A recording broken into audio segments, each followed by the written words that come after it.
सातपुड्याच्या दऱ्या खोऱ्यात पावसाची चाहूल लागताच निसर्गाने पुन्हा एकदा आपली औषधी संपत्ती उधळली आहे। यंदा पावसाच्या आगमनाबरोबरच रानकेळी या औषधी गुणधर्म असलेल्या कंदाला भरघोस बहर आला असून त्याला मोठी मागणी निर्माण झाली आहे। शरीरातील जीवनसत्वे, लोहाची कमतरता भरून काढणारा आणि अनेक स्थानिक आजारांवर उपयुक्त ठरणारा हा कंद सातपुड्यातील आदिवासींसाठी परंपरागत आरोग्याचा नैसर्गिक स्रोत मानला जातो। रानकेळी हे एक गवत वर्गीय खोड असून ते विशेषतः पोटदुखी, किडनी विकार आणि मूतखडा यांसारख्या त्रासांवर उपयुक्त असल्याचे आदिवासी वैद्य सांगतात। याचे खोड मीठ घालून खाल्ले असता चव कच्च्या केळीसारखे लागते।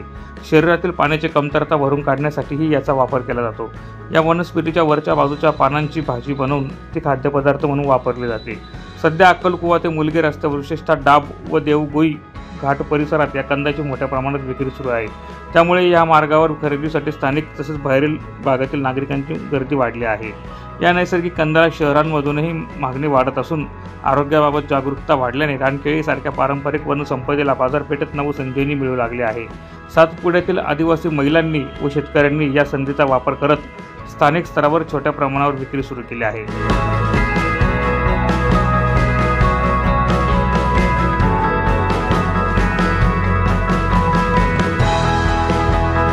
प्रतिनिधी प्रवीण चव्हाण, माझा महाराष्ट्र न्यूज, नंदुरबार।